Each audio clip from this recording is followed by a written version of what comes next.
Hey everybody, it's GauntletX, and welcome back to some more Magic Arena.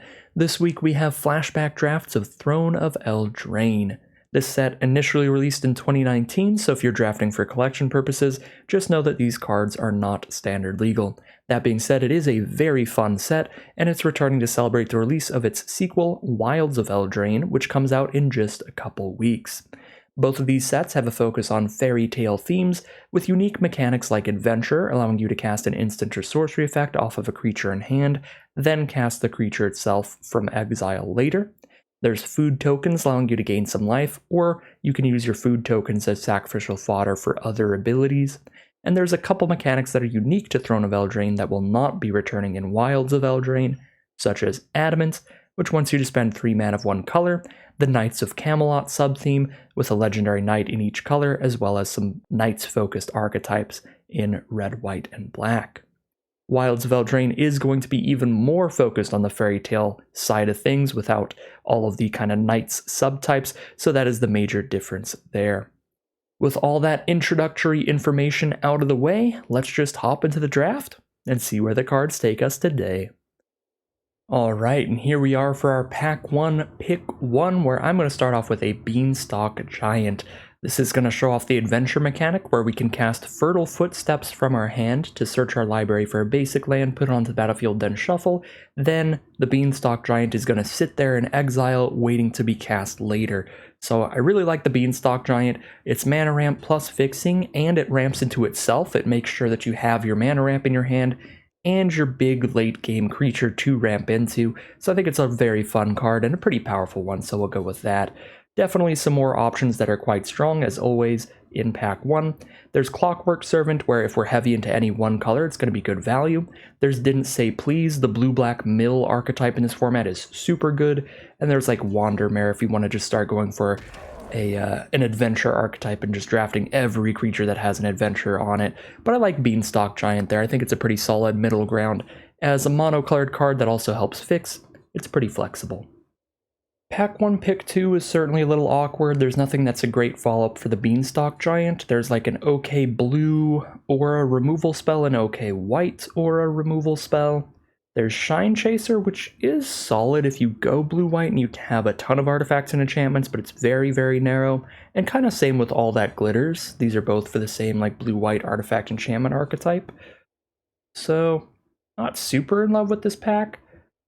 I think I'll just take Trapped in the Tower here. I think it's a better removal spell than Charmed Sleep generally. Obviously not against flyers, since that's the only issue with this. It can't be used against flyers, but overall, I think we're just taking one of the mono-colored removal spells out of that pack. Speaking of taking mono-colored removal spells, now we have some more incredible ones between Reeve Soul and Scorching Dragonfire. I think I'm going to go for the Scorching Dragonfire since it is instant speed, but both of these are just really efficient ways to deal with a smaller creature. I like both of them quite a lot. I'll go with the Scorching Dragonfire here. Pack 1, pick 4, I suppose we can scoop up a Kenrith's Transformation. We have not seen a lot of super exciting cards so far this draft, which is a bit awkward, but Transformation's interesting, it's flexible, it's fine, it always replaces itself when you cast it by drawing you another card, but it's basically just going to be there to mitigate your opponent's biggest threat, turn it from like a 5/4 that's making you lose life when everything dies into just a 3/3 with no text, or in a really weird position, you can turn one of your 2/2s or 1/1s into a 3/3 just to kind of draw a card here. So the thing that makes this card not that bad is the fact that it draws a card when you play it. If it didn't, it would be pretty horrible, but we'll take it since it draws us a card there. Pack 1, pick 5, we've got some solid aggressive red cards here. I think I'm just going to take one of those. We have a Searing Barrage for a great instant speed removal spell, and if we're super heavy in red, it can even shoot our opponent's face. And a Rimrock Knight, which is just super aggro. A 2-mana 3/1 and a little combat trick that gets extra damage all on one card. Really aggressive, really great stuff there. It is super close between these two. I think they're both excellent and they're doing very different things. Since I've only taken one creature in 3 different removal spell sort of cards, I'll take the really aggro creature here, the Rimrock Knight, over the 5-mana removal spell there. Pick 6 now. There's a Trapped in the Tower for another white removal spell, a Brimstone Trebuchet, which if we draft a bunch of knights can end up doing a lot of damage. We do have one Rimrock Knight already. I'm not going to be super excited about that, though. I'll just take another Trapped in the Tower. Be open to moving towards white if that ends up being the place to be. That is a late Drown in the Loch. This card is really good for the blue-black mill deck. So I'm going to make a speculative pick here, mainly because there's nothing in green, red, or white, and there are two cards that are really good in blue-black mill. Drown in the Loch, very obviously. If your opponent has a bunch of stuff in graveyard, this is a super efficient, super flexible card, being a counterspell or removal spell. But also Run Away Together is really good in the blue-black mill deck, because you have creatures that'll mill your opponent when they enter the battlefield, or that have an adventure that mills your opponent. So being able to return your own creature back to your hand while slowing your opponent down is actually just some extra value. So Run Away Together is actually really good in the blue-black mill deck.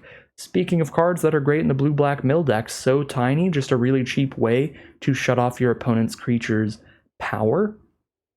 Make sure that it can't hit you. Sure, it can block, but these blue-black decks are just trying to win by milling you out, not by attacking through your board state. So I'll take a So Tiny here again, kind of speculating towards blue-black mill. The counterspell there is gone, but I think the blue-black archetype is strong enough that there could be two people in the pod drafting it, and you can still get a good deck, especially if you're going to get a pick 7 Drown in the Loch.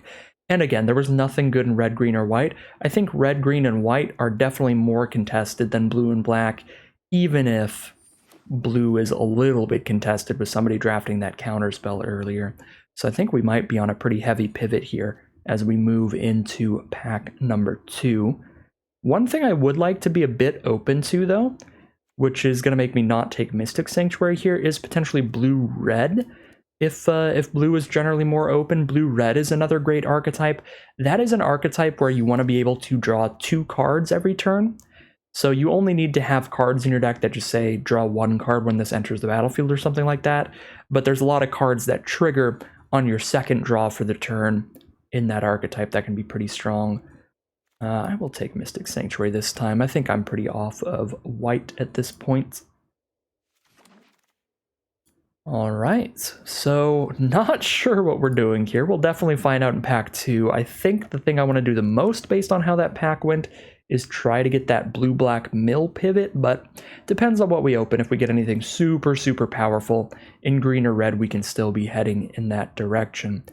And this is a pretty big bummer of a pack for most of what we were trying to do. There's nothing really for blue-black mill, nothing really for red-green aggro in general. There is a card that could be great in blue-red draw 2, and that is Mad Ratter. Whenever you draw your second card each turn, you get 2 1/1s, so that can add up really quickly. So Mad Ratter could be the play here. We could also just take Castle Ardenvale as just the most generically powerful card in the pack, and push into white just because we opened a good white rare, not necessarily because we got a million good white cards. I think I would rather take the Mad Ratter here. And pack 2 pick 2 is going to pay us off for that speculative Thrill of Possibility and that Mad Ratter, because now we get Improbable Alliance, one of the biggest reasons to play the blue-red draw second card each turn archetype. This is going to spit out a 1/1 flyer any turn where you draw a second card, and it's going to enable all of your cards like that once you hit 6 mana by letting you spend 6, draw a card, discard a card. If you do that just once during your turn, that will be your second draw for the turn, and you'll trigger all of your draw 2 cards. So we'll take the Improbable Alliance here, and now, sure, I don't get to be the blue-black mill deck, which is kind of what I was wanting off of the Drown in the Loch, but I think I am still going to find a stronger, more open archetype to be in than I was initially in trying to draft red-green, and that certainly looks like how things are going here. There are 0 green cards in this pack, and there's another Mad Ratter for the draw 2 archetype, so let's just get going in that direction. Pack 2 pick 4, another beautiful card for our archetype. The Loch Dragon's already a good card by itself, a 4-mana 3/2 flyer that lets you draw a card and discard a card whenever it enters the battlefield or attacks. Again, already great by itself as just a nice evasive threat that keeps filtering through your draws and finding what you need. But when you also have cards like Improbable Alliance or Mad Ratter on board, and every time this triggers you're getting 2 1/1s or a 1/1 flyer, this card becomes absurd, and we are super happy to be in blue-red now. Pack 2, pick 5, another Rimrock Knight for a nice little aggro dork. I don't think Burning Yard Trainer or Skullknocker Ogre are very good in this archetype, and I think Moonlit Scavengers you need an artifact and enchantment. I don't think that's going to happen for us super often. So Rimrock Knight it is. Actually, Golden Egg might be better, come to think of it. Draws a card when it hits the board, it's food to eat, or it can be mana fixing. That's pretty nice. I'm not really sure about this. I'm still going to go with Rimrock Knight, but Golden Egg actually does seem kind of sweet too. But we do get other just great card draw like Opt, super cheap, super efficient. Could also pick up some dorks like a 7 Dwarves. Or the banner here might be okay. It's actually awkward with Mad Ratter because that makes black rats and we don't want to play this on black. It's okay with Improbable Alliance though. If we played on blue, give all our blue creatures +1/+0. I think I'd still rather just have an Opt here. Super flexible card that can easily trigger our second draw for the turn. Now we'll take an Unexplained Division for a massive late game draw spell. And pack 2, pick 8, we get an Ironcrag Pyromancer. So if we're drawing a second card during a turn, we're dealing 3 to any target. I don't know about you, but I'm a pretty big fan of some free lightning bolts. Pick 9, there's a Steelgaze Griffin, which if we're consistently drawing a card every turn, could be like a 4/4 flyer for 5, which is strong, but we're not going to draw an additional card every single turn. You might want to just take more removal like Joust. It's kind of just a more expensive prey upon though. That's pretty bad. Yeah, I'll take the Steelgaze Griffin. Not super duper pumped about it though. Take a 7 Dwarfs here. I just really am not a big fan of the Wishful Merfolk, and maybe we'll get more copies of the Dwarves to buff up. Fires of Invention I don't think is very good in draft. It's great in Cube where you can draft a bunch of like really explosive multicolored cards that are super hard to cast, but in draft, you usually dump your hand so early anyway that I don't see it as a super powerful card.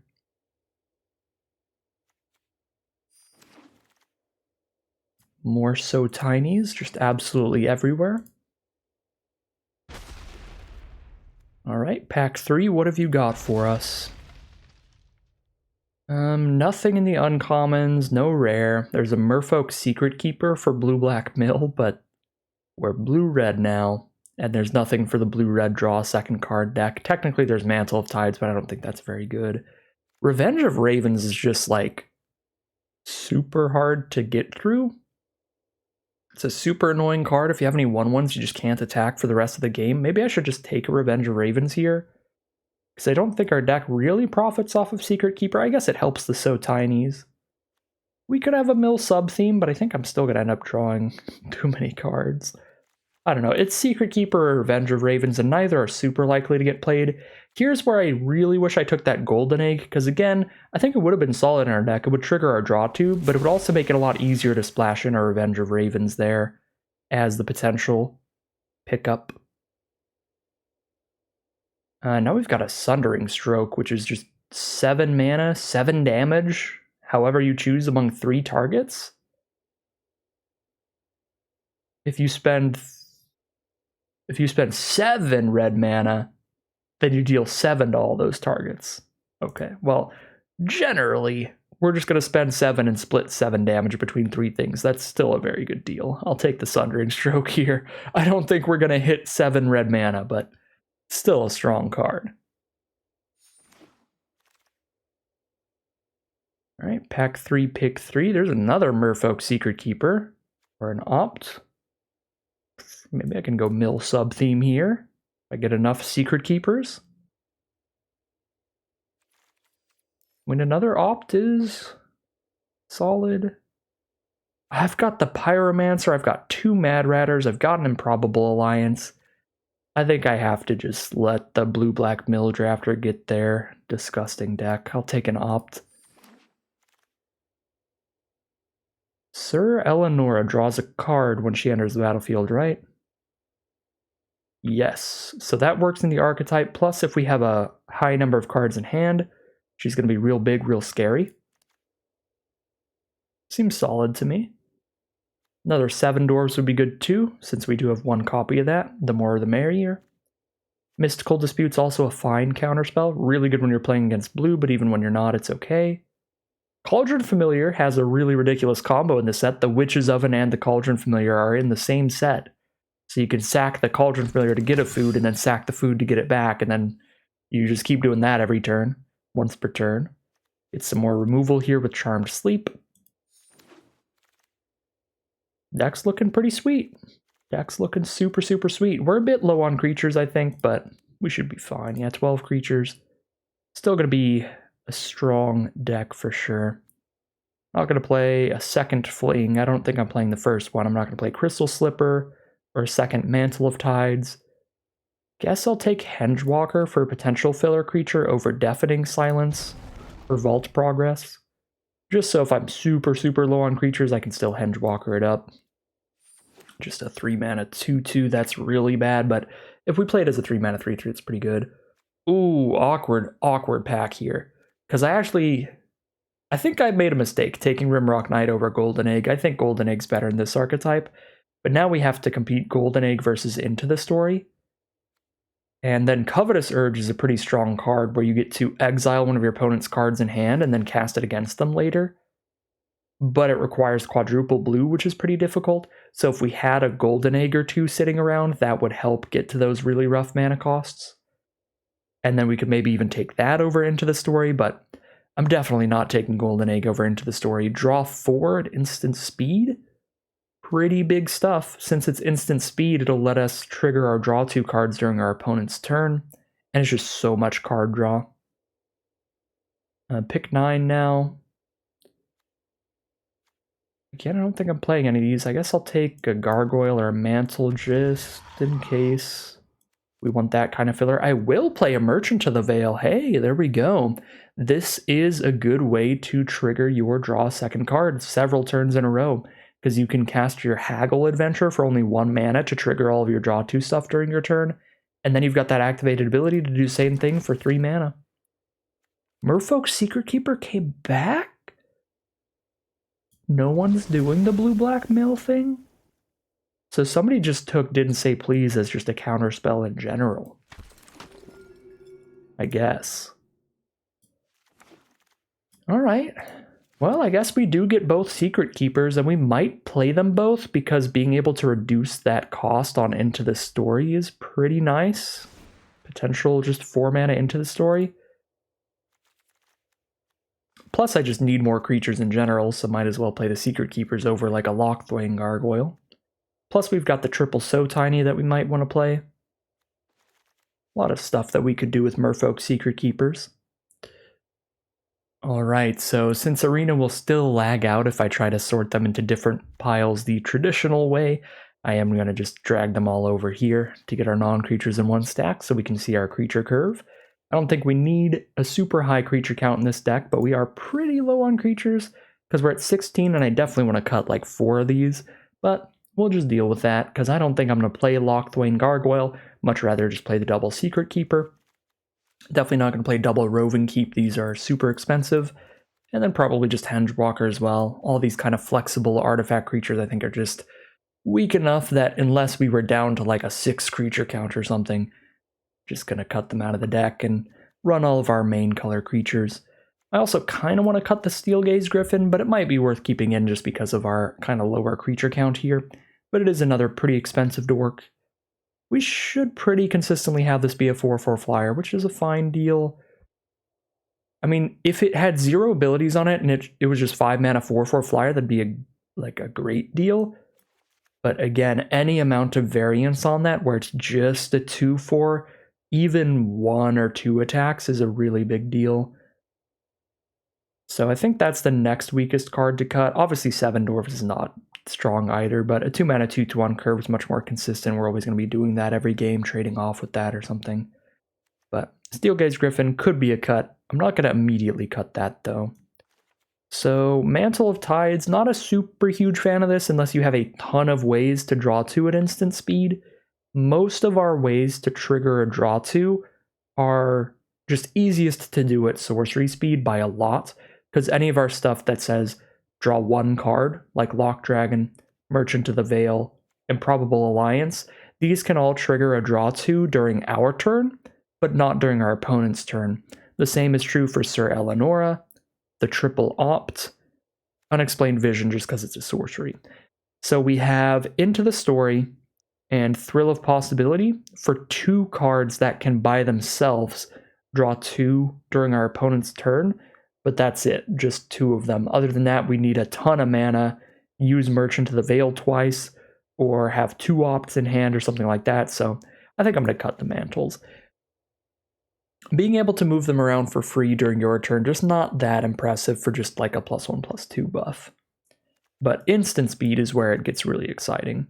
I'm going to cut Fling because we do not have a lot of creatures that are strong to fling at our opponent.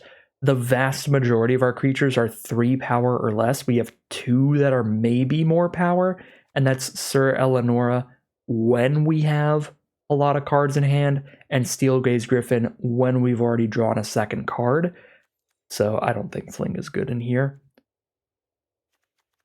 2 more cuts to go. Might have to get to cutting the Griffin. Actually, with Triple Opt, we could definitely cut a land or 2 because these are always going to scry draw. They can dig 2 cards deep to find a land if and when we need to. Plus, we have a lot of discard a card, draw a card that could help get there to more lands. Although, I guess Merchant has the haggle for 1 mana, so that does help our deck with a lower land count. But Improbable Alliance costs 6 mana to draw a card, discard a card. Lock Dragon costs 4. So these are cards that, like, by the time we have the mana for them, they're going to be helping get rid of extra lands, not help find another land if we need it. So not super certain about that. The opts, though, I think make it reasonable to cut a land or 2. Because very early in the game, we'll just always have the mana for these to help dig. So I'm going to cut a couple of red sources, I think. We've got a lot of double blue. There's no cards in our deck that require double red. Maybe just cut 1 land here, because again, we do have those ways to discard extra lands to draw more cards if we are flooding out. Still want to cut at least 1 though. So this is at 9 blue sources and 7 red sources. Probably cut 1 of the So Tinies. That seems pretty reasonable to me. We are a deck that is actually attacking at times. This is pretty good in blue-black. Blue-red, it's definitely significantly weaker, but it can still shut off important little aggressive attackers from our opponents. And again, we've got double Secret Keepers, so we can get to that -6, -0 sometimes. Sometimes just naturally the game goes long enough and your opponent will just naturally have played enough spells to have a pretty full grave. The more exciting thing about the Secret Keepers is to maybe help reduce the cost of Into the Story, because 4 mana instant speed draw 4 is insane. 7 mana is still good, but that would be ideal if we've got the Secret Keepers going. So I think we're going to call it a deck here for the most part. I think this is what we want our non-creatures to look like. I'm not super certain about the Mystic Sanctuary and Dwarven Mines, though. These lands are really ideal when you're on at least a 10-7 split, where you have like 10 blue sources, then you can be like, all right, 8 island, double sanctuaries, fine. But there is a very real cost to these lands coming into play tapped the vast majority of the time. So we need to consider, do we have enough blue sources to play the sanctuaries? And certainly do we have enough red sources to play the Dwarven Mines? Is the benefit of getting a 1/1 when we're flooding out worth the downside of having to play a bunch of tap lands in our deck a lot of the time? Yeah, I think I'm just gonna drop these for some basics just because we're not super heavy into any one color. I think 10 sources would be like the cutoff for me. If I were at, again, like 8 islands, double sanctuary, I think that'd probably be cool, but I definitely don't think I should be playing the Dwarven Mines. I could still see an argument for the Mystic Sanctuaries, maybe, but generally I think I want to try to just make sure all my lands are always untapped here. So that is the final change to the deck, and with that, I'll call it a deck there. Alright, here's a look at our first deck for the return to Throne of Eldraine Premier Drafts. We are on the blue-red draw 2 archetype. We have several powerful enablers, specifically a couple Mad Ratters that spit out a couple 1/1s every time we've drawn a second card in the turn. Ironcrag Pyromancer letting us cast a Lightning Bolt every time that we've drawn a second card during a turn. And Improbable Alliance spitting out a 1/1 flyer whenever we've drawn a second card. In order to trigger all of these cards, we have Improbable Alliance as a repeatable way to loot, Merchant of the Veil being another repeatable way to loot, Lock Dragon can loot as well repeatably, and then a lot of 1-for-1 triggers like 3 copies of Opt that we can cast during our turn to draw our second card. Sir Eleonora we can cast, draw a card that'll count as our second for the turn.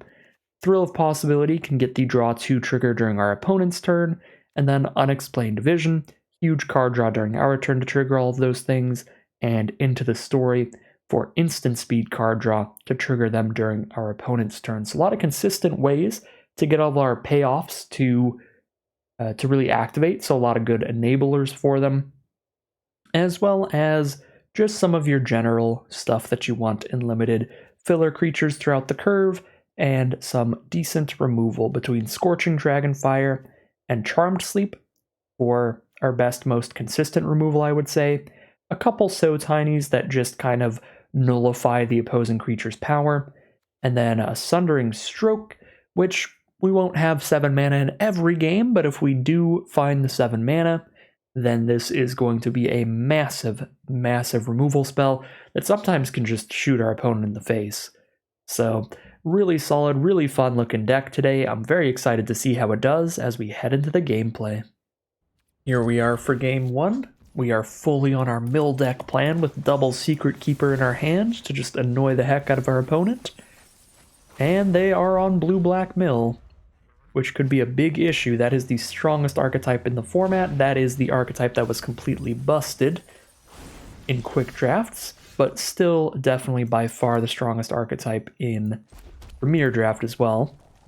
You had Merfolk Secret Keeper being an egregiously strong mill card at common, and then a lot of ways to bounce your Secret Keepers back to your hand to just replay them again and mill another 4, as well as additional mill cards like a 1-mana 1/2 that mills 2, a 3-mana counterspell that counters something and mills 3.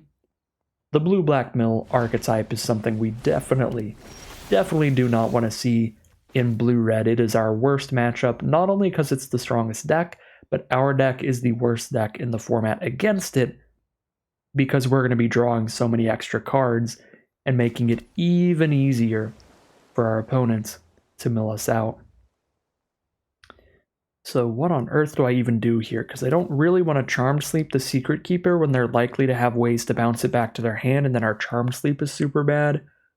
So that's another thing that's super awkward about the archetype. Guess I'm just going to chill for a bit, mill them again. They got... oh, we're so dead. It was open enough that they got double Drown in the Lock and Covetous Urge in their blue-black deck. This is not going to be a good way to start the gameplay.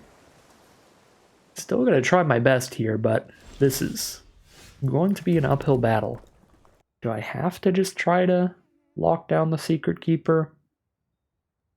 Don't think I do. I think we can just hang out for a little bit. Hope to hit land 5 for Steelgaze Griffin here. Could let them counter my Secret Keeper. Holding up didn't say please, I guess. Probably.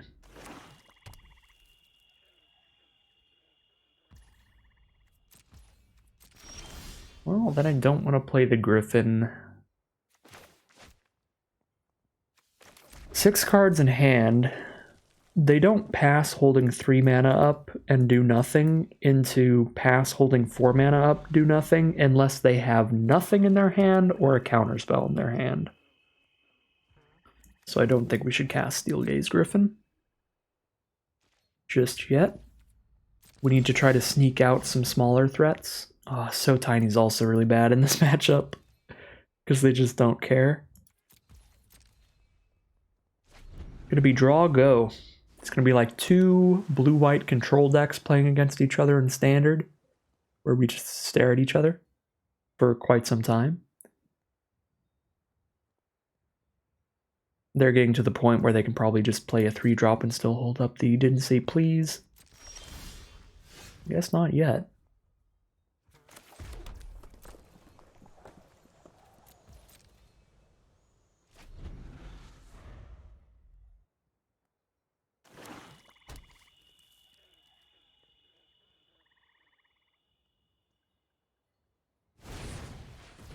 Another Secret Keeper. I think getting paired against any blue-black mill decks the first couple days of Throne of Eldraine's return is going to be a complete death sentence as well. Because the only reason it ended up being like a reasonable-ish archetype is because the meta corrected, where people knew that it was the strongest archetype by a ton, so it was always contested in the draft pods. If you ever play against somebody where they were the only blue-black mill drafter in their draft pod, it's going to be rough. And it looks to be the case here. I mean, double Drown in the Lock, double Secret Keeper. And potentially more. So they tapped out of the counterspell at least, so we can drop the Steel Gaze Griffin. We've got our threat at the ready, but they probably have removal. Yep. There's the So Tiny, so the Griffin doesn't do anything.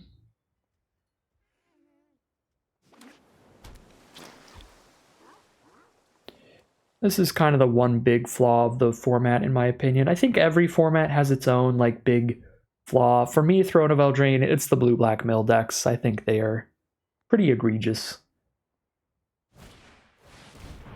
Alright. I can basically just scoop now, but I will play it out. I guess we might as well just start opting.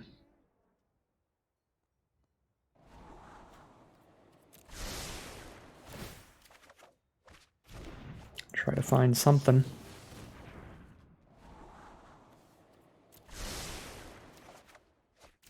Maybe should have kept the Rimrock Knight. It would have been okay.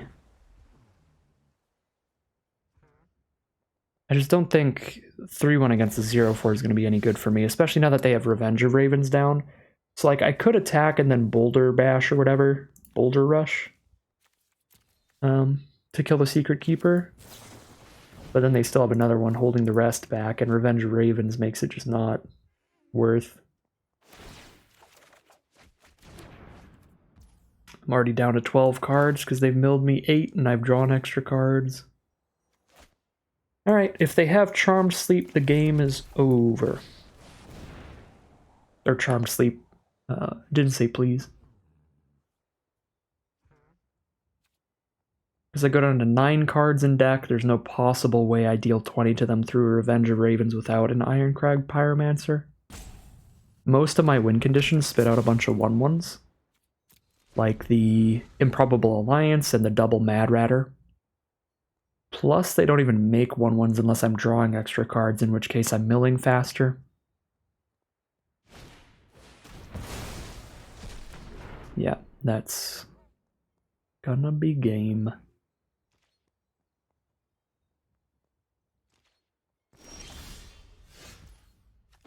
It's interesting, I guess. It doesn't seem like they have any of the bounce spells, because they would have done it already for sure.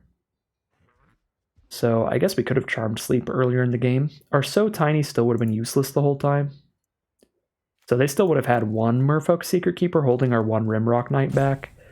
But maybe had I just Charmed Sleeped nice and early, we'd just be chilling. Because then I could keep double Rimrock Knight and I could actually hit them with 1 each turn. So they've got Turn into a Pumpkin. Okay, so they did, and then they would bounce back to Charmed Sleep 1 at this point. I don't know how long they had that Turn into a Pumpkin in hand. Plus, I guess they could have just cast a Reaper of Night. Oh my god, they've got like 3 copies of Secret Keeper. Down to 3 cards in deck. Alright, I'm going off on my own terms. Let's not get paired against blue-black anymore today, please. Hopefully we got it out of the way immediately. Game number 1. Because again, it is day 1 of the return of the format. I'm sure the vast majority of blue-black decks are going to be as busted as possible. Because they're going to be the uncontested blue-black decks like that one. Yeah, that was not an even game of Magic in the slightest. And we're going to start things off 0-1 as we head into game 2. Here we are now for game 2. Pretty slow hand here, trying to find some payoffs or just a bunch of lands for Sundering Stroke. Playing against a green deck. They're going to start with Flaxen Intruder, just a 1/2, but they can blow up one of our artifacts or enchantments if they hit us. So we do need to worry about our Improbable Alliance getting blown up by that. They're on blue, green, and red.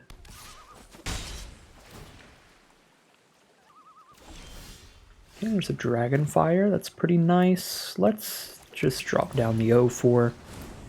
Not going to Dragonfire the Flaxen Intruder right now.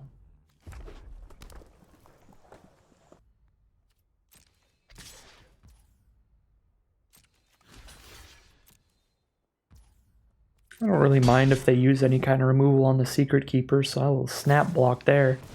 Yeah, I'm really happy to see that, because we don't have any ways to bounce the Secret Keeper and mill them again with it in our deck. Should I so tiny the Intruder so it just can't ever blow something up? That's probably better than Charmed Sleeping it, because now it just can't deal combat damage to a player. Too small. Draw into a Rimrock Knight. I suppose we will be playing that. I think that is definitely something that I should have done differently during the draft. I think Rimrock Knight is significantly worse than Golden Egg in this deck. Every time I'm drawing it, I'm just like, alright, Rimrock Knight, you're not really for this kind of deck. Here's the Heraldic Banner. Gonna buff all of their green creatures and give them green mana. See what I can find off of Opt. Actually, do want lands for Sundering Stroke, sure. Trying to get to 7 mana. Alright, we're at 5 out of 7, and we're just hanging out with our opponent for now.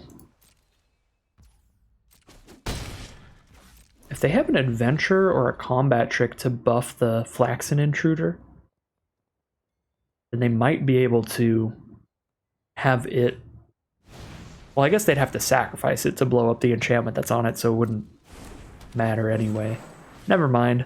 For some reason, I was thinking it would, like, hit us and get rid of the So Tiny without dying, but no, it has to sacrifice.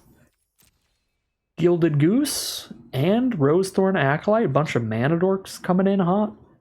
Well, whatever they're going to play in the future is going to be massive, and Dragonfire is not going to be big enough, so let's just get rid of the Acolyte.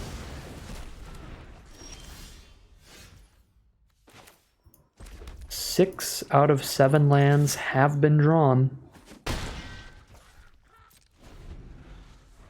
Still going to take 2 more turns, even if I draw another land immediately, but Sundering Stroke should be massive, because I can Charmed Sleep whatever gigantic creature they play, and then Sundering Stroke just to, like, kill the goose and shoot them for a bunch.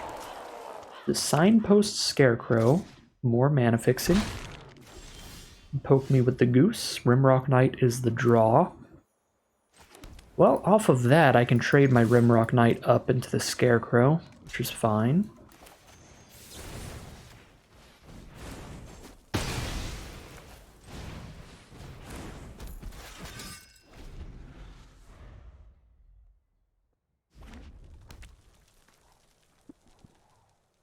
They have 7 mana up now, thanks to the Banner, the Gilded Goose, and 5 lands.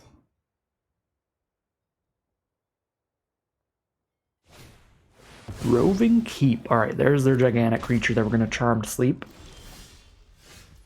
Got the Sundering Stroke mana, but save it for now. and just Charm Sleep that.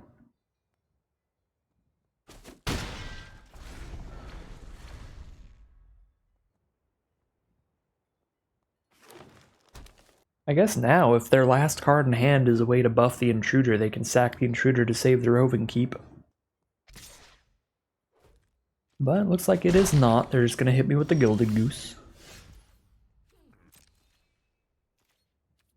Hit them with that Rimrock Knight again. Alright, chump it is. I will pass the turn. I don't think I need to Sundering Stroke the Goose away, so I'm going to save the stroke to potentially just one-shot them in a couple turns. Shoot them in the face for 7.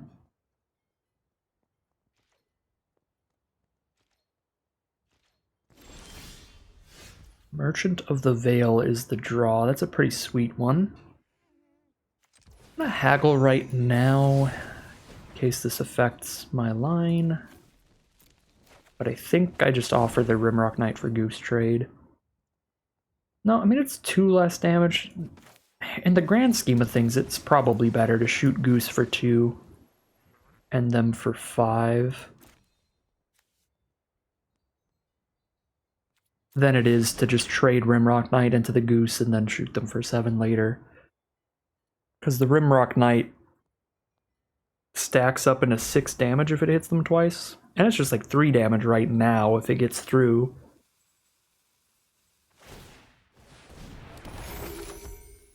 Alright, they're gonna get a food off of the Goose. And they're gonna fling the Goose at the Knight. Alright. Well, at least we got rid of the last card in their hand there, that fling. I think we're still in a good spot. They've got nothing on board, nothing in hand. We have Merchant of Veil in hand and nothing on board.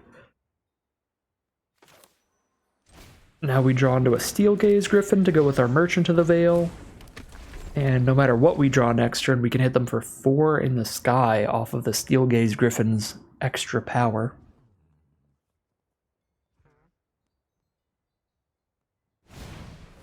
There's their own Merchant of the Veil. The land off the top. Let's haggle away that island. Drawn to an Into the Story for a draw 4 now. Pretty spectacular. Don't have a lot of 1 mana cards. I'm just going to hold off on Into the Story, do it during the end step here. There's no 1 mana cards I would need to play if I drew into them. There's like So Tinies and Opts.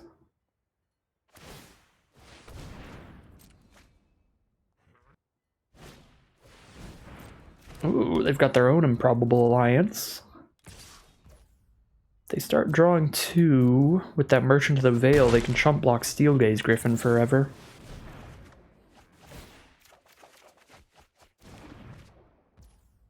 Okay, got an Improbable Alliance. It's cheaper to use Opt than Merchant, so we'll use Opt during our turn. There's Mad Ratter. So now I can go Mad Ratter, Alliance, Opt. If I find removal for Merchant, they're dead immediately. If I don't, I trigger all this nonsense, and they're probably dead next turn.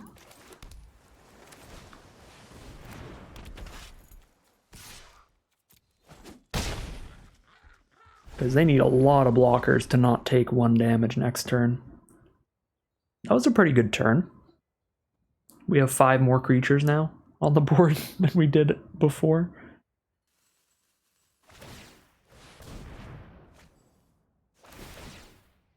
Our opponent haggles away the Searing Barrage to draw a card. Get a 1/1 flyer.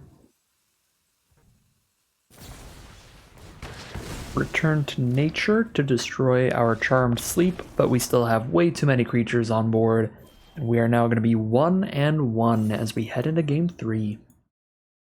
Here we are for Game 3 with some very cheap removal with a couple So Tinies. We've got the Secret Keeper for the very annoying early game blocker.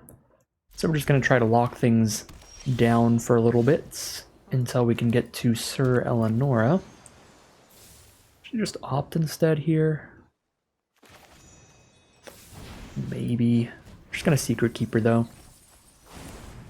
So I can thrill a possibility on turn 2.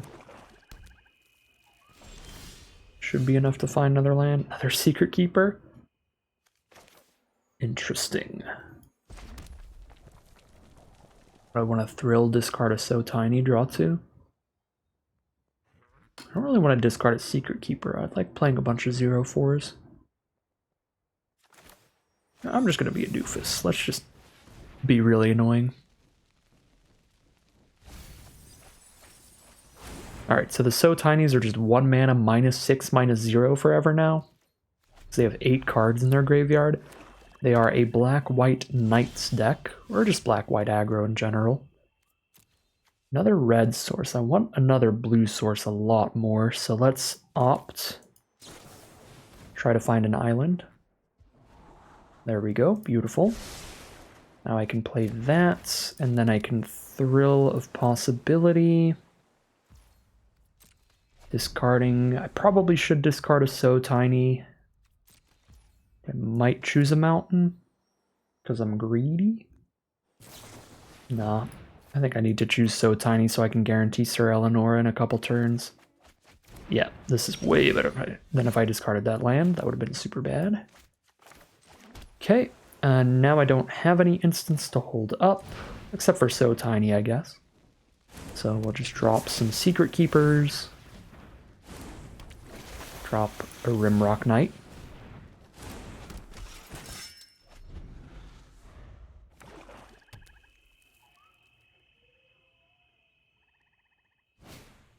They're trapped in the tower on Rimrock Knight, so their hand is probably just a bunch of removal. So I doubt Sir Eleanor is going to stick around too often, but Sir Eleanor does have Ward 2 from before they made Ward a thing. I guess their abilities don't cost anymore. Prized Griffin is the play. Alright, not a problem for Sir Eleanor. Not a problem at all. 6 out of 7 mana towards Sundering Stroke. That'll be pretty massive. I'm not going to So Tiny the Prized Griffin because I can already outrace it with Sir Eleanor. And if I play So Tiny, then Sir Eleanor is even smaller. Ooh, Borrow Witches is pretty good after we've milled them 8. We're going to put a Lost Legion into their hand. Okay, let's hit for 5.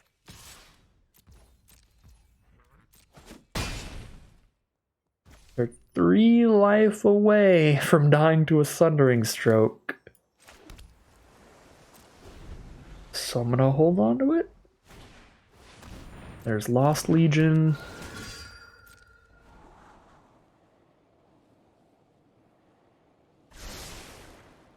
So they get to scry 2, putting 1 on the top and 1 on the bottom. Poke us for 3 with the Griffin. Saving So Tiny to win combat against their potential blocks here. Charmed Sleep. Got a 5/4.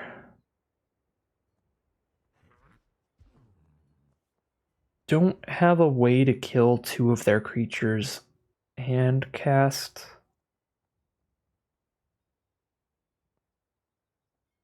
A trick. I could just Sundering Stroke some creatures here, but feels like giving up on getting the 3 damage in to an extent.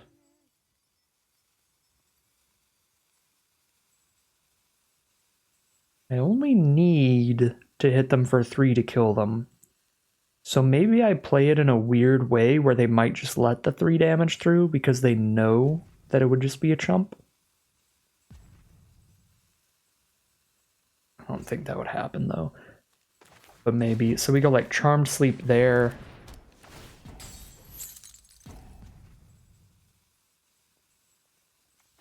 You're So Tiny the Noble.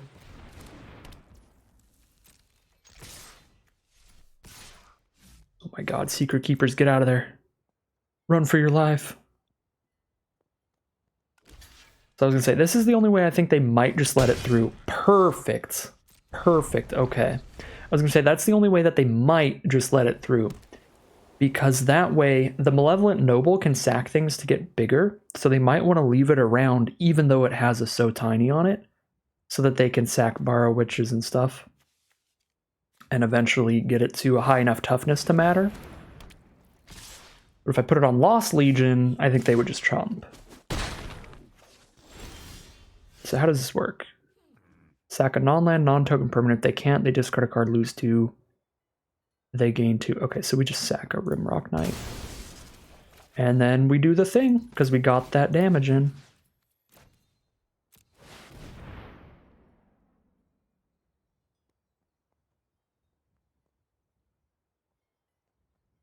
Boom! We are now 2-1 as we head into game number 4. Here we are on the play for game 4. Got our Lock Dragon for the first time. That'll be a pretty sweet card. Pretty expensive hand overall. 4-drop, 5-drop, 7-drop. Could have some issues against aggro, and they are starting with a 1-drop creature. So Tiny helps a lot against aggro. I could just use it on the red cap immediately. Seems fine. I think I'll just take my 1 damage here. Ooh. Well, I'll do that then. Just take 1 instead of 3. Mitigate that for the rest of the game. They seem pretty aggressive. I have 2 really big draw spells in my hand. I think I'm going to have to Thrill of Possibility the Into the Story away. Just since it's the most expensive draw spell and I need to be able to get some stuff down early. I'm happy they're just spending all of their mana early on buffing the red cap. That just means they don't have any other good creatures to play early to really pressure us right now, which is excellent. All right, I'm going to play the Mad Ratter before the Lock Dragon because the Lock Dragon will trigger the Mad Ratter every single turn. Actually, come to think of it, because it triggers every single turn, even just by attacking, maybe I should have played the dragon first. Discard Ops, I think.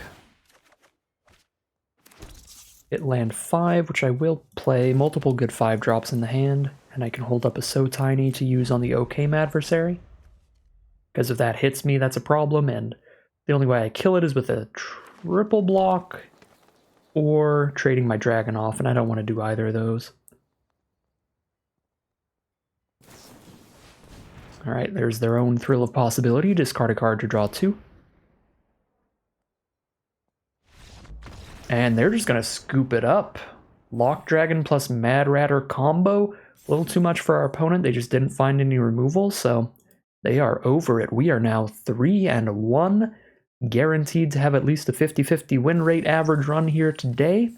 But we'll see if we can't keep getting some wins in here. Can't go up to getting into the money, or at least breaking even here. 3-1 as we head into game 5. Here we are on the play again for game 5. Might get to do some Pyromancer things this time around, which could be phenomenal. Kind of want to keep Opt here. It's the cheapest way to trigger the Pyromancer. Unfortunately, our opponent is going with turn 1 Secret Keeper, which means this could be another pretty bad matchup for us. Yeah, I'm going to hold on to Opt. It's one of the cheapest ways to trigger Pyromancer, but I will Thrill of Possibility away a Steel Gaze Griffin. Yep. Anybody watching this video, if you've never drafted Throne of Eldraine before, please do me a favor and draft at least 1 or 2 copies of Secret Keeper, even if you end up pivoting off of Mill.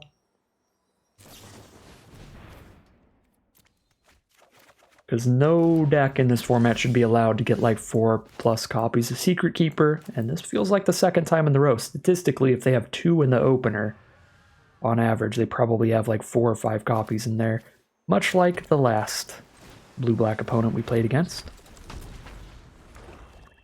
Yep, they are blue-black Mill. And they have the Epic Downfall for our win condition.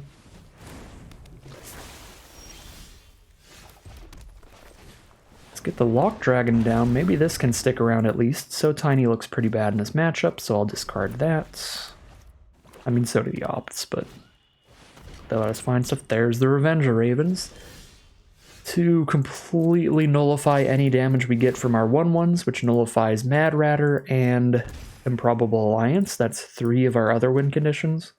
So they killed 1 win con, nullified 3 others. The only thing we have at this point is Lock Dragon and other flyers. If we can hit them, but I dropped my Steel Gaze Griffin. So... and they milled Sundering Stroke. Basically, if Lock Dragon dies, the game's over. Because I'm never getting through Secret Keepers on the ground, and even if I could, they're reducing all of the damage. And there you have it. That's going to be a quick second loss in terms of how this game's going to go. But a very long, frustrating, drawn-out loss in terms of what I'll have to play here. Because technically, I shouldn't just scoop.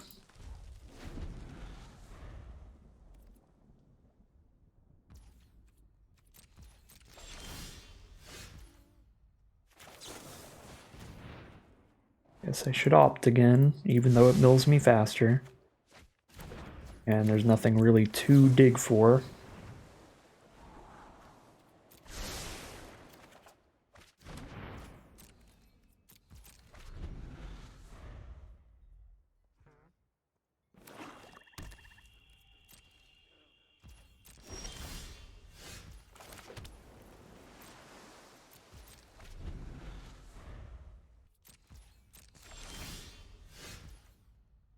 This doesn't even do anything because they have Revenge of Ravens.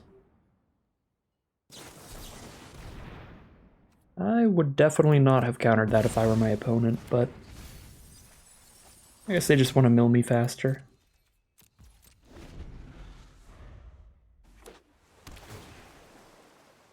No, I see. Alright, I'm scooping. Not only that, they pulled off the Mystic Sanctuary in the 2-color deck to put the counterspell back on top anyway. Said I shouldn't scoop just in case, but at that point, I already knew that there were no outs in our deck, and now we know that the next thing we even draw, they just mill me another 3 and we're down to 4 cards in library. There's nothing in our deck that is getting through Revenge of Ravens that fast. 3 and 2, fingers crossed. Fingers very crossed. We just don't play against blue-black, and I feel like that's gonna be the running theme for all of these flashback drafts of Throne of Eldraine. We just cross our fingers and hope not to play against blue-black, because we have crushed everything else, but it is just impossible for these blue-red decks to beat blue-black mill. Especially at this point in the format when most people are going to be newer to this set, or it's been a long time since they've drafted it. So blue-black mill, I think, is criminally underdrafted right now. Because it should be the most contested archetype in every draft pod. Has not felt like that.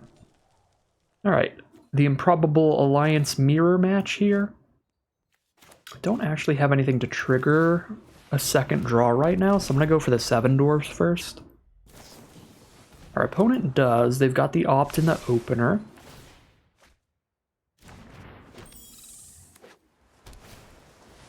And the Folio of Fancies. Even when I'm not against blue-black mill, I have to get milled out. Well, this is going to be annoying. At least we get the Improbable Alliance down and they can't use it profitably for the each player draws cards ability. Because if they do that, then we both...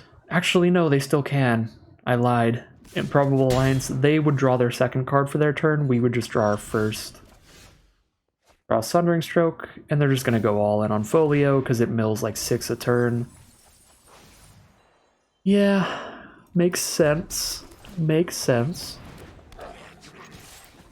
Hit for 2 with 7 dwarves. Sundering Stroke's about one of the only cards in our deck that could maybe give us a shot at outracing this Folio. So pretty happy to have drawn that at least.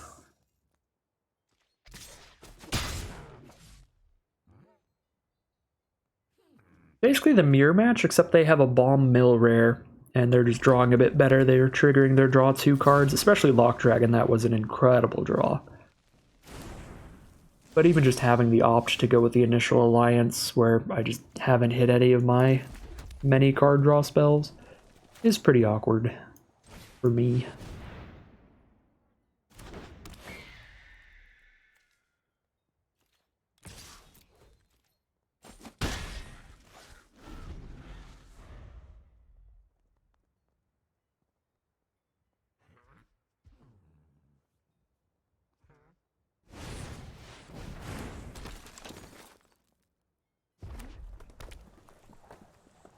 Thing only costs 3 mana to use, so we're gonna get milled 4 again. Oh, maybe not. They haven't used it yet. So get milled 3 this turn.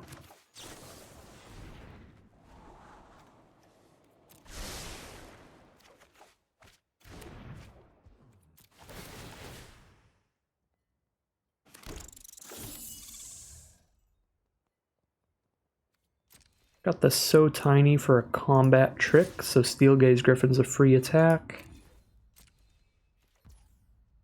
And they're just gonna take it. Maybe we can find just like another free victory off Sundering Stroke here. If I just get 3 damage in, maybe that's the goal. There's a Fairy Vandal, so they're gonna have 5 creatures at least. Probably 6. There's turn into a pumpkin on the Griffin. Oh, they get a food as well. So they're basically at 13. Oh, they don't. They didn't get adamant. They had the opposite of adamant. They had triple red, not triple blue. Okay, so they don't have a food. They do have 6 blockers. 5 blockers? Ooh, hold up. We might be fine.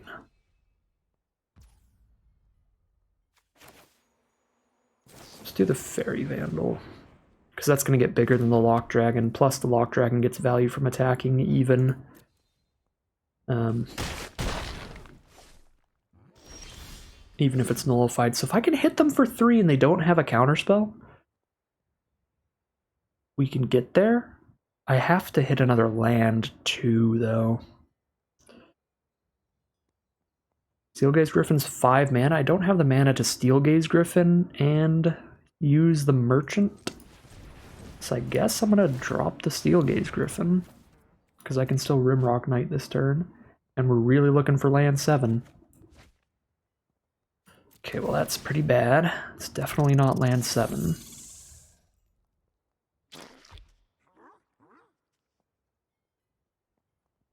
Am I just going to discard a card, draw a card with Merchant again?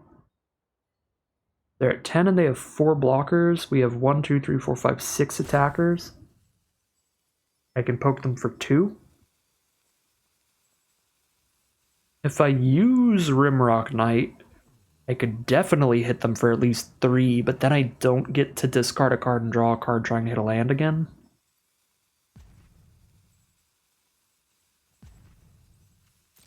I guess we just kind of see how they block here.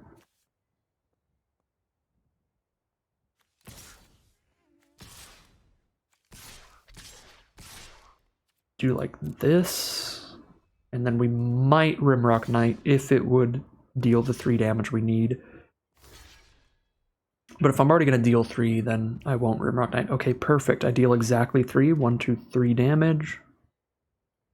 I could use Rimrock Knight to kill their Merchant, but I think I'm all in on Sundering Stroke.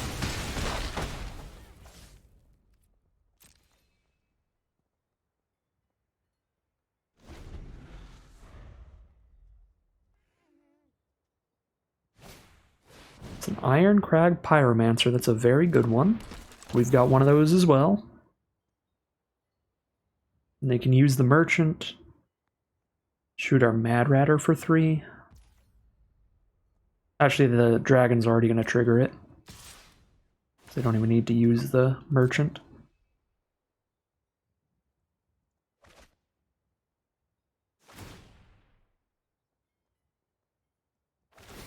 They do shoot the Mad Ratter.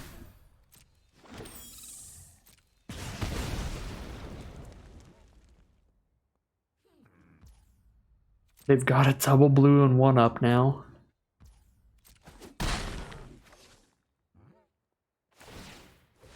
Oh, they're gonna folio me right now? So they're tapped out. They folio me right now. They milled 3 non-lands, so I definitely wouldn't have hit a land if they didn't mill me as well. Come on, sweet lord, please.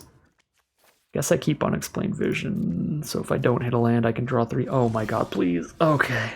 That was a lot of non-lands in a row. That was getting sketchy, but there you go. Sometimes you just lava axe your opponent for 7.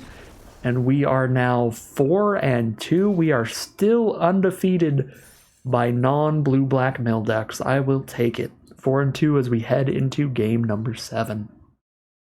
Here we are for game 7. We've got that Ironcrag Pyromancer to try out again.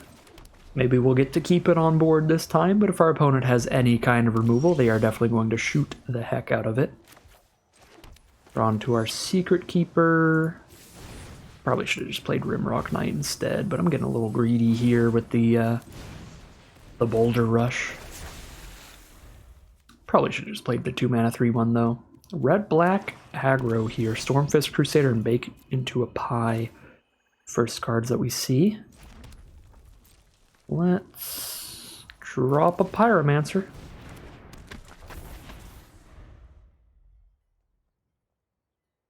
Actually don't have any ways to draw another card right now. A sad day for Pyromancer. Alright, sad day for Pyromancer's second epic downfall in a row on it. R.I.P. my sweet friend. Alright, certainly... Oh, I don't have double red. Extra certainly should have played my Rimrock Knight earlier then.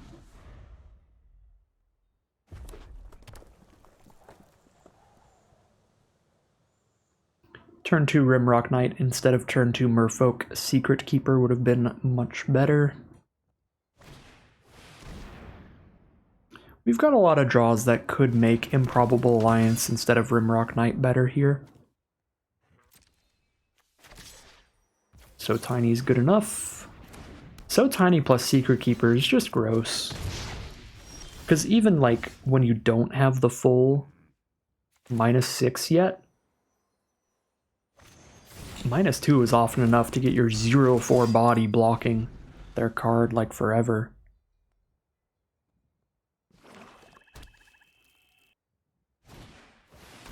Cauldron's Gift. They're going to mill a bunch and then reanimate something of their choice.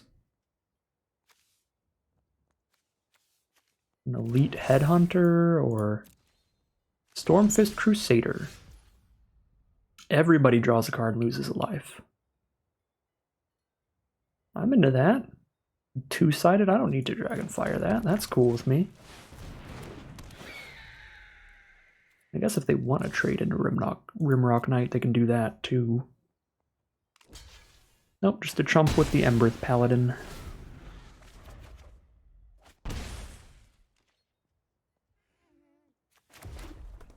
Stormfist Crusader is going to make it a lot easier for me to potentially draw 2 cards during my opponent's turn as well, because now all of our opts are Improbable Alliance. Those would be our second card draw.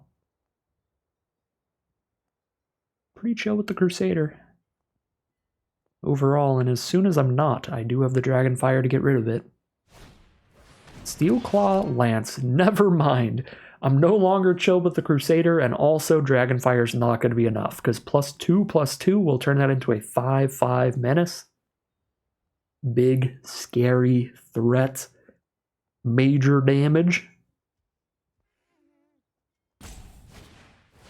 But just an Ogre Errant this turn, so they're not going to equip yet, which means I will have the mana up for the Dragonfire when they do go for the equip. That already has Menace. I guess this could just be a 5/6 with a Lance on it, which could be awkward for me. Do I want to just make a 1/1 here, or do I still want to hold up Dragonfire? Can hit them for 4, put them to 15, make a 1/1 flyer. Honestly, think that's okay. Even though I won't be able to kill Crusader if they put the equipment on it.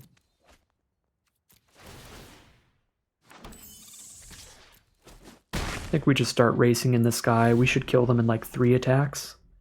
Because they're shooting themselves in the face for 1, plus what they take. 5 damage next turn, then 6 after that, then 7. Yeah, we definitely kill them in 2 attacks. Or sorry, 3 attacks total. Not against Revenger Ravens. Getting real tired of seeing your face, Revenger Ravens. Such a busted card.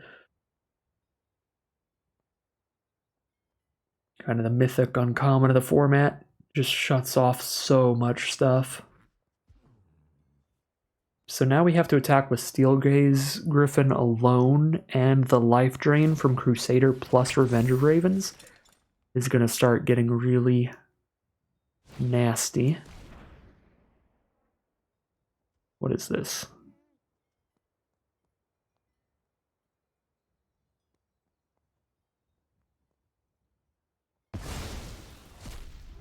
Oh, we both discard a card, is what that is? They get rid of the Dragonfire, they get rid of a land? Sure.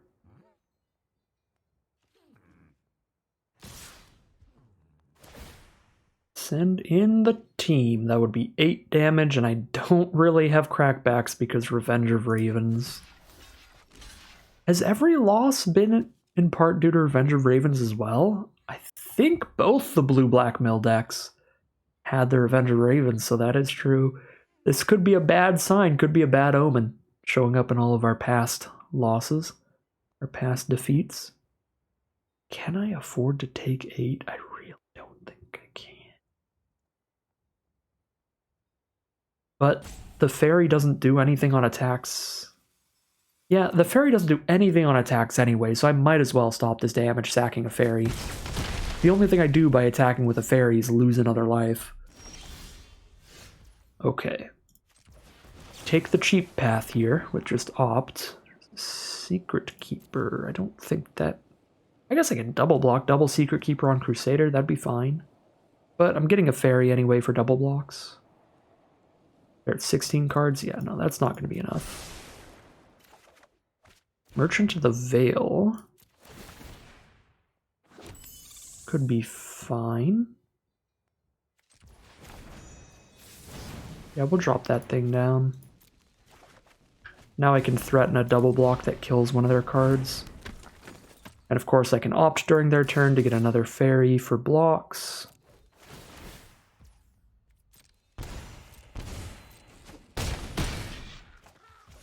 It's gonna be a close one. A lot of life loss going around.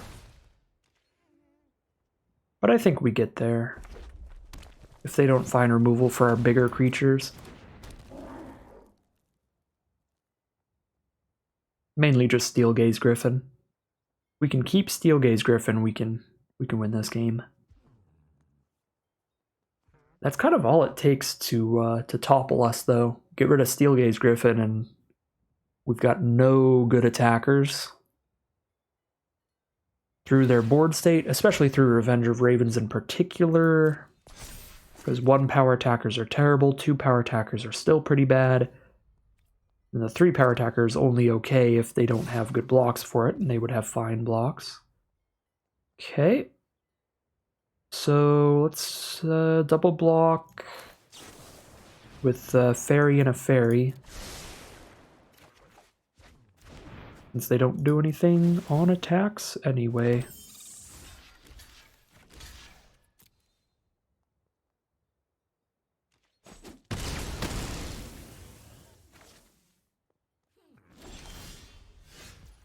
Oh, hey there, Sundering Stroke.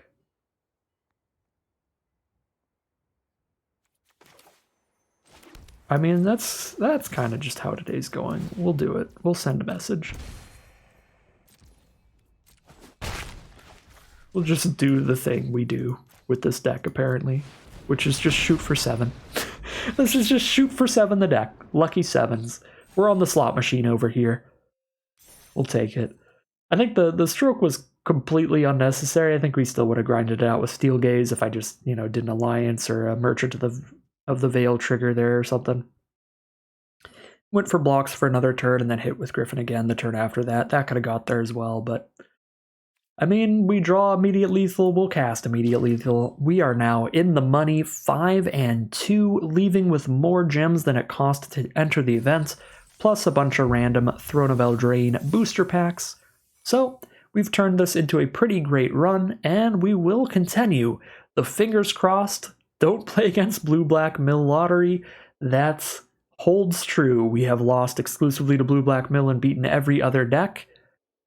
I thought maybe that would be the one that would topple us there, because they had the Revenge of Ravens, which was a card that was consistently beating us as well, and a card that I think is quite good against our deck, because so many of our cards are about spitting out a bunch of 1/1s, which is so bad against Revenge of Ravens, but we do get there in the end. Still undefeated against non-Blue-Black Mill decks. Fingers crossed, let's get some good matchups here, and see if we can't get even more value as we head into round number 8. Here we are on the play for game 8. Got 7 Dwarves and Rimrock Knight. Just get things going aggressively. We've got the Mad Ratter later in the game if we draw any of our draw 2 cards to go with it. Pretty solid stuff. Cauldron Familiar, turn 1 from our opponent. Very nice card. This is the card that combos with the Witch's Cauldron, being able to sack it to make a food and then sack the food to bring it back. You can do that once every turn, and just consistently drain your opponent for a ton of life. So we're going to slam down a 7 Dwarves here, because a 3/1 obviously attacks pretty poorly into a 1/1. This also gives us access to the Boulder Rush, so we can get a little bit of extra value out of the Rimrock Knight before we cast it. Our opponent is mono black so far, with a Malevolent Noble coming out turn 2. They can sack artifacts or creatures to put counters onto that.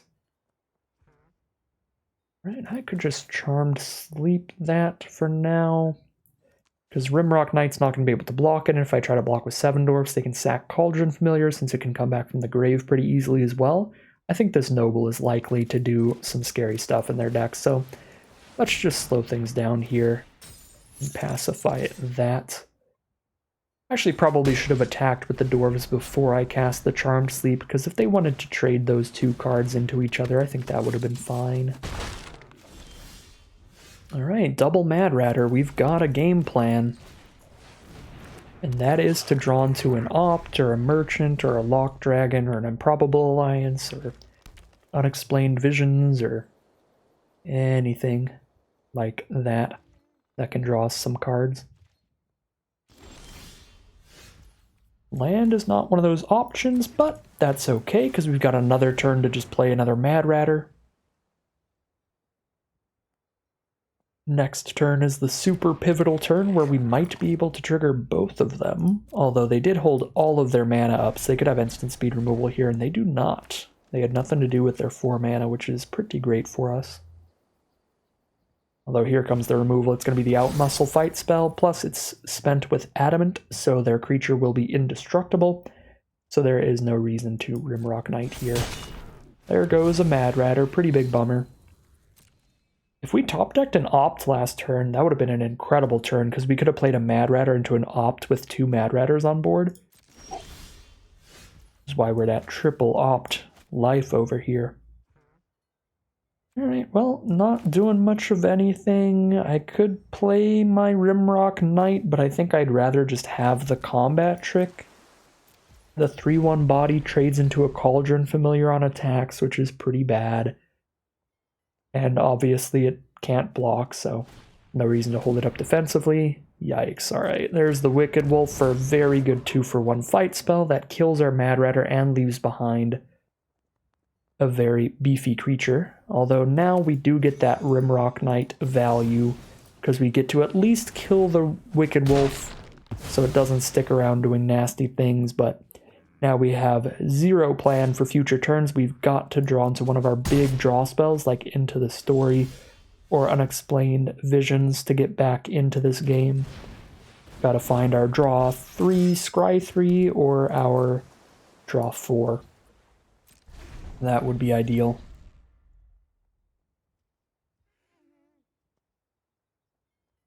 Still not under a ton of pressure life total wise, and this Dragonfire is going to be massive. Being able to kill the Squire and put the Tree Folk into their grave, that is a huge swing in our favor. What an excellent time to have drawn the Scorching Dragonfire. So if we did not have it there, that would have been a massive turn for our opponent. Okay. This is fine. We're fine. This game's still super winnable. I promise.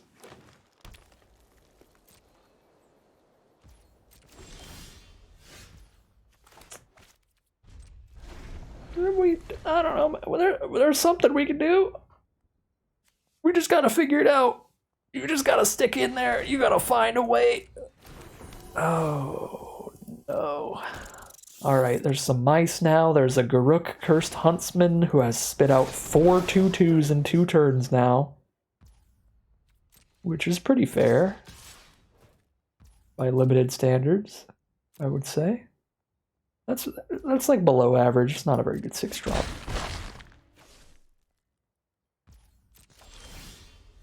Okay, we found the card I said we needed to find. But they got a Garruk in the meantime, so I'm not sure this is going to change anything. Yeah, this would have been really good before they played a Garruk. But, not sure there's anything our deck can do against a Garruk. Not sure there's anything a lot of decks can do against a Garruk. They get to that ultimate? Yeah. Okay, so their whole board gets +3/+3 trample. I will just auto-pass. Oh, please actually work auto-pass. Don't hold up so tiny. I'll let them get their big trample attack in. Why don't you work auto-pass button? I'm trying to let my opponent do their big thing, and you're making it super annoying to do so. Cool. There we go.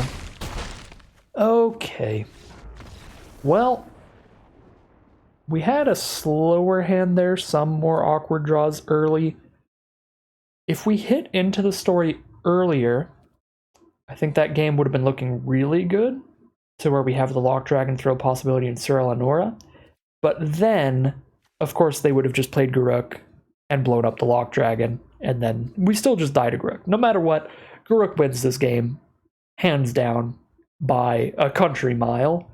But if they didn't have the Super Bomb Mythic Planeswalker, I think we were actually potentially grinding it back in there, mainly thanks to the Scorching Dragonfire 2-for-1, killing the Twin Veil Tree Folk and the Garenberg Squire off of one card. Really important thing to note about adventures when you have a Boulder Rush or a Twin Veil Tree Folk style adventure that puts counters on a creature or gives a creature +X/+O till end of turn. If you've got instant speed removal against that kind of adventure, it can kill the creature and the adventure at the same time, because the spell has no target anymore, so it goes into the grave. That includes the creature, the Twin Veil Tree Folk. So really important to keep that interaction in mind when you're casting adventures and when you have instant speed removal in your hand against potential adventures. So nice to show off that interaction at least before we get crushed by Garruk. So at least we did get something out of that game. But that is going to end today's draft. We made it to 5-3. We didn't lose exclusively to Blue-Black Mill. We did lose against the Green-Black Garruk deck in the end, so got a little bit of variety in the losses as well. Still an excellent draft overall. 1,600 gems and 4 packs as the prizes. We are definitely up in value for today. Overall, pretty happy with how I drafted. I definitely played a bit loose today, especially in the 2 games against Blue-Black Mill. I think I kind of just gave up a bit and just sat there with opts in hands, not even casting them, just hoping, like, I don't know, if I draw a Mad Ratter, I'll get to trigger it if I keep my opts in hand. But I think I should have just been more aggressively casting my card draw against the Blue-Black decks and just trying to find anything.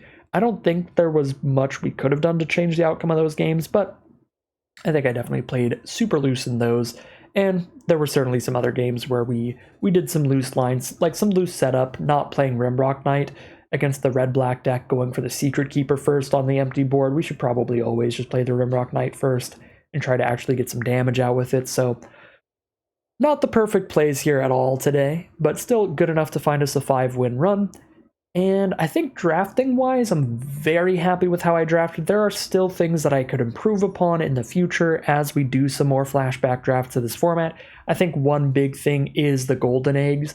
The golden eggs would have been far better than these Rimrock Knights in this deck. That was the major decision that I think could have and should have gone differently, but I'm really, really happy with my choice to pivot onto blue-red blue-red draw 2 as an archetype. I think that pivot worked out incredibly well for us, and it was a pretty solid read of the draft pod in general, as after the pivot we managed to scoop up cards like Lock Dragon as well. So very, very happy with the deck overall. Played a bit sloppy, did not draft completely perfectly, but I am certainly having a pretty great time getting a 5-win run out of the deck and getting some extra gems. But that is going to end today's draft. As always, I'd like to thank my patrons and YouTube members for their support, as well as you for watching the video. If you're interested in seeing some more videos like this, you can always like, comment, and subscribe to tell the YouTube algorithm to send you some more in your recommended feed. If you'd like to catch me live, you can check out the Twitch channel in the link in the description below. And if you'd like to support the channel directly, you can check out the Patreon link or the join button below. And other than that, as always, thank you very much for watching, and I'll see you again soon for some more Magic Arena.